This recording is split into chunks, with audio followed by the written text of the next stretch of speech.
ඔයා දන්නවද අපි කැලරි අඩු කරලා ගත්තත් කාබ්ස් ඒ කෑම වේලේ වැඩි නම් අපේ බර අඩු වෙන එක ස්ලෝ වෙනවා. අම්බෝ මාරම බඩගින්නක් දැනෙන්නේ. ඉතින් ඔහොම ඉඳී බර අඩු වෙන එක නැවතුණා. ඒ කියන්නේ අපේ ඇඟ අපි කන ප්‍රමාණයට අනුව හැඩ ගැහෙනවනේ කාලයක් යද්දී. ඉතින් ඒ නිසා මේ දවස් ටිකේ බර එකම තන. ඇයි අපි ඩයට් බ්‍රේක් එකක් එහෙම නැත්නම් රිවර්ස් ඩයට් එකක් කරන්න ඕනේ. අපි එක දිගට කැලරි අඩුවෙන් අරගෙන, ඒ කියන්නේ කෑම අඩුවෙන් අරගෙන අපේ මෙටබොලිසම් එක ස්ලෝ වෙලා තියෙන්නේ. ඉතින් හරි මාසාවෙන් අද දින එක ගන්න පුළුවන් වුණා.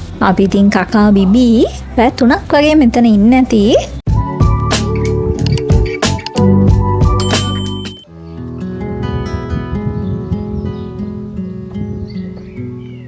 හෙලෝ කොහොමද? ඔයාලා කලින් vlogs බැලුවා නම් දැන් ඔයා දන්නවා මම ඩයට් කියලා.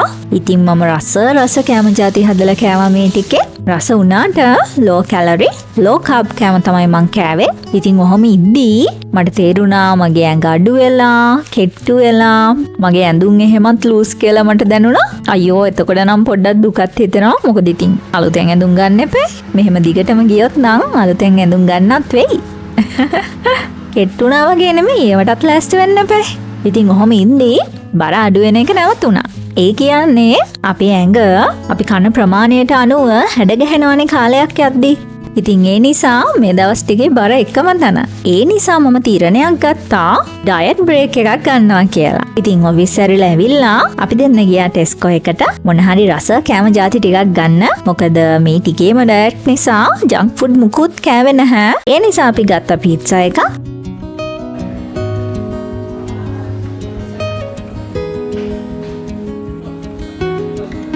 මම ආසම අයිස්ක්‍රීම් එකක් තියෙනවා. මොකද දන්නවද? ඔයගොල්ලෝ කාලා තියෙනවද මේක? මම මාරම ආසයි මෙන්න මේකට. මෙන්න මේ අයිස්ක්‍රීම් ටබ් එකකුත් ගත්තා. අපි ගෙදර ගිහිල්ලා රසට හදලා මේ ටික කමු. එතකොට ඉතින් ඩයට් කළේ. කොහොමද ඉතින් මම තීරණයක් ගත්තා දවස් කිහිපයක් මේ විදියට කරන්න. අපි ඊට පස්සේ බලමු මොකද වෙන්නේ කියලා.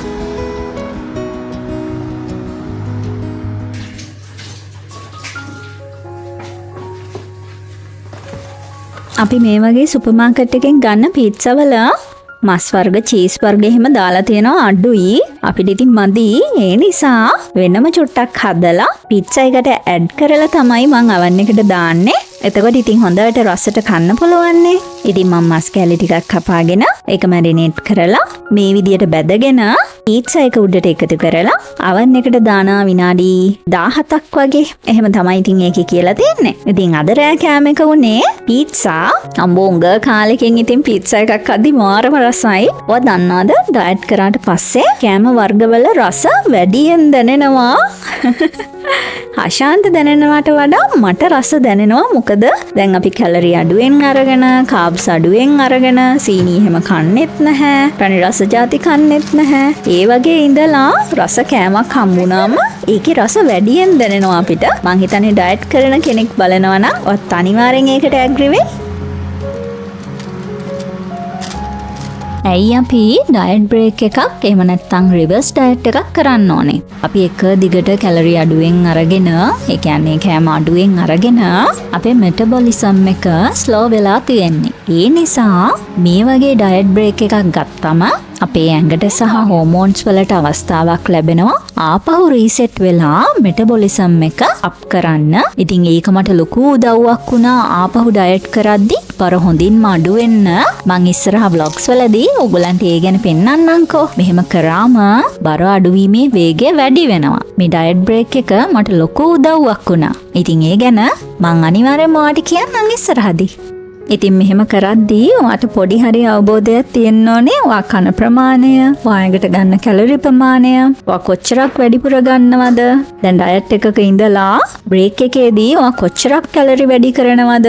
ඔයාගේ weight එක කොහොමද වෙනස් වෙන්නේ? මේ වගේ ඉතින් පොඩි අවබෝධයක් තියෙන්න ඕනේ. මේ ඩයට් බ්‍රේක් එකකින් පස්සේ මගේ බර වැඩි වෙලා තිබුණේ කිලෝග්‍රෑම් 500ක් වගේ. හරිම පොඩි ප්‍රමාණයයි. ඊට පස්සේ ආපහු මම පරණ විදියටම ඩයට් එකේ විදියට කෑම බීම ටික හදාගෙන කැලරි ටික හරියට අරගෙන ඩයට් එක පටන් ගත්තා. ඉතින් මම නම් හරිම කැමැත්තෙන් තමයි ඩයට් කරද්දී මේ විදියට බ්‍රේක් එකක් ගන්නෙ. එතකොට මේකෙන් වෙන තවත් හොඳම දෙයක් තමයි ඔය ඩයට් කරද්දී අපිට කම්මැලිනේ. කන්නවත් දෙයක් නැහැ. ස්ට්‍රෙස් එකකුත් වෙනවා සමහර වෙලාවට. කොහෙවත් ගිහලා මුකුත් කන්න බොන්නත් බෑ.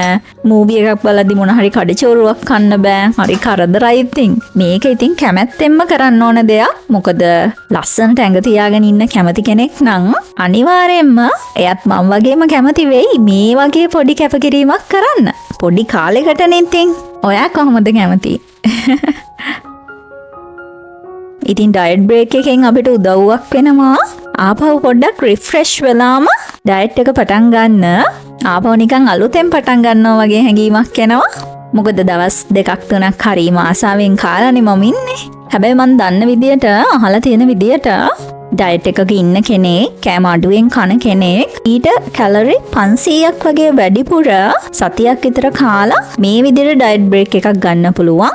එතකොට එයාගේ බර වැඩි වුණාට එයාගේ ඇඟේ ෆැට් එකේ වෙනසක් වෙන්නේ නැහැ කියලා තමයි මම අහලා තියෙන්නේ. ඉතින් මම සතියක්ම එහෙමනම් කන්නේ නැහැ. මොකද ආපහු ඩයට් එකට යද්දි හරි කරදරයි. ලේසි නැහැනේ. මම දවස් 2-3ක් වගේ තමයි ඩයට් බ්‍රේක් එක ගන්නෙ. ඊට පස්සේ ආපහු ඩයට් කරද්දි ඒක මාරම උදව්වක් වෙනවා. ඉතින් ඒ විදිහටම ඩයට් බ්‍රේක් එකක් ගත්ත දවසක අපි දෙන්න ගියා පොඩි ඩිනර් ඩේට් එකක්. බලන්නකො ලස්සනයිද කියලා.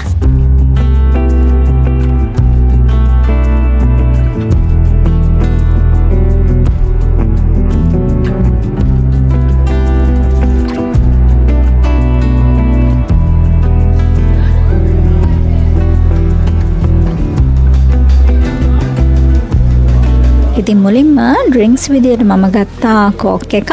හෂාන් ගත්තේ කොක්ටේල් එකක්. එයා කියනවා මට නම් මේක බොන්න බැරි වෙයිලු තිත්තයිලු. ඔව් ඒක තිත්තයි. මගේ එක නම් රසයි. කෝක් ඉතින් කොහොමද රහයිනේ. ඔයාට බොන්න වෙයිද? ඒක රහයි. අම්මෝ දෙයි. ඉගිරම් බියර් වගේනේ. ඒක වගේ බොන්න.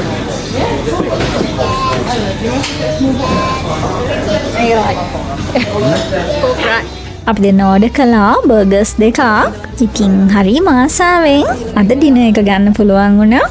අපි ඉතින් කකා බිබි රෑ 3ක් වගේ මෙතන ඉන්නේ නැති. අපි හවස් වෙලා ආවේ රෑ 8ට වගේ තමයි අපි ගියේ. හරිම නිදහස් තැන.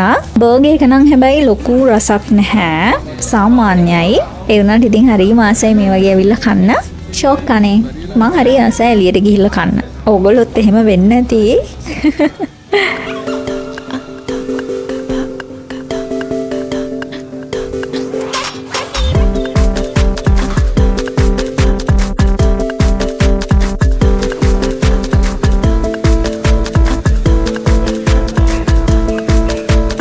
දැන් මේ පටන් ගන්නේ සම එක නිසා අයියෝ රෑ 10ටත් එළියයි. කරදරයි ඉතින් ඒකත්. හැබැයි සමහර වෙලාවට ඒක වටිනවා. සමහර වෙලාවට කරදරයි. ඉතින් ඒ විදියට ඩයට් බ්‍රේක් එකක් අරගෙන මම ආපහු පටන් ගත්ත ඩයට් එක. මම දවසක් හැදුවා රස කෑමක්. පොලොස් හැදුවා. චිකන් එක බැදලා ගත්තා. බොන්චි හැදුවා. මං ආසම පිපිඤ්ඤ සලාදයක් හැදුවා. මං හරි ආසයි පිපිඤ්ඤ කන්න.